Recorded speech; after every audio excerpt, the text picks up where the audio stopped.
আসসালামু আলাইকুম ওয়া রাহমাতুল্লাহি ওয়া বারাকাতুহু। আপনারা জানেন প্রতি বছরই কিন্তু বাংলাদেশে কিন্তু বন্যা হয়, ঠিক আছে। তো 2025 সালে কিন্তু বন্যা কিন্তু অলরেডি কিন্তু শুরু হয়ে গেছে, ঠিক আছে। আপনারা ইতিমধ্যে জানেন ভোলা, নোয়াখালী ওই অঞ্চলগুলি, ওই দক্ষিণ অঞ্চলগুলি কিন্তু আপনার অলরেডি ডুবে গেছে, ঠিক আছে। তো আমি যে অঞ্চলটার ভিতরে অবস্থান করতেছি এটা হচ্ছে গিয়ে আপনার উত্তর অঞ্চল, ঠিক আছে। ময়মনসিংহ, নেত্রকোনা, জামালপুর, সিলেট, সুনামগঞ্জ এই অঞ্চলগুলিতে কিন্তু আপনার আরো ভয়াবহ বন্যা হয়ে থাকে, ঠিক আছে। তো যদি আপনাদেরকে দেখাই, অলরেডি কিন্তু পানি কিন্তু বিপদ সীমার উপর দিয়ে কিন্তু উঠে যাচ্ছে, ঠিক আছে। যদি একটু দেখাই আপনাদেরকে সামনে দিয়ে, এদিক দিয়ে কিন্তু খাল বিল যা আছে সব কিছু কিন্তু একবারে ভরে গেছে, ঠিক আছে। যদি দেখায় আস্তে আস্তে কিন্তু বাড়িতে কিন্তু পানি উঠে যাচ্ছে। যদি আপনারা এদিক দিয়ে দেখেন অলরেডি কিন্তু পানি কিন্তু চলে আসছে জমিনে, ঠিক আছে। এদিক দিয়ে কিন্তু ঘরবাড়ি যা আছে সব কিছু কিন্তু একেবারে তলিয়ে যাবে, ঠিক আছে। কারণ যেভাবে পানি বাড়া শুরু করতেছে আমার মনে হয় না বাড়িঘর থাকবে, ঠিক আছে।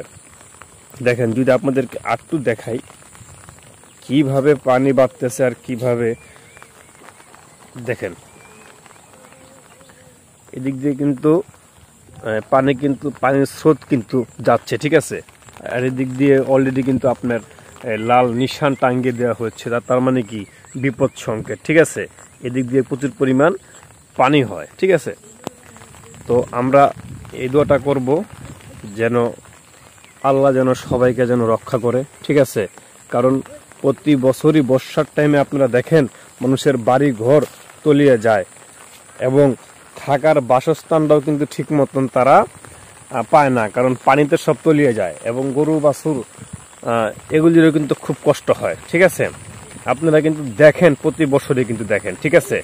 তো আপনারা দোয়া করবেন আল্লাহ পাক এই বন্যার হাত থেকে সবাইকে যেন রক্ষা করে, ঠিক আছে।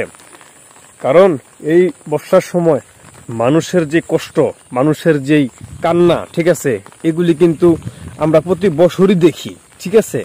তো আমাদের কারো কাছে কিন্তু এগুলি কিন্তু ভালো লাগে না দেখতে, কারণ বন্যা প্লাবিত যে এলাকাগুলি ওই এলাকার মানুষই কিন্তু বুঝতে পারে যে মানে কি পরিমাণ কষ্ট, ঠিক আছে। কারণ যখন চতুর্দিকে পানি উঠে যায় তখন ঠিক মতন তারা না পায় খাইতে, না পায় শুইতে, না পায় বইতে, না গোসল, মানে বাথরুম কোনো কিছুই না, কিন্তু সব কিছুর দিকেই কিন্তু তারা থাকে কষ্টে, ঠিক আছে।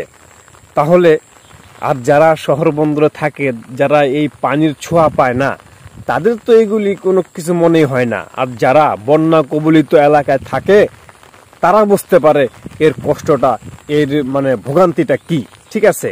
তাই আপনারা সবাই উত্তর অঞ্চলের মানুষগুলোর জন্য দোয়া করবেন, কারণ এই অঞ্চলগুলি কিন্তু আপনার একেবারে বন্যায় তলিয়ে যায়, ঠিক আছে। তখন কিন্তু বাড়ি থেকে বের হওয়ার কোনো রাস্তা থাকে না, একমাত্র নৌকা ছাড়া। আর নৌকাও কিন্তু ঠিক মতন কিন্তু আপনার চলে না, ঠিক আছে, কারণ নৌকা ওরকম নেই, ঠিক আছে। অবস্থা খুব ভয়াবহ হয়ে যায়। তো সবাই দোয়া করবেন, ঠিক আছে। আল্লাহ পাক সবাইকে যেন রক্ষা করে এবং পরবর্তী আপডেটগুলি আপনাদেরকে আমি প্রতিনিয়ত জানিয়ে দেব, ঠিক আছে।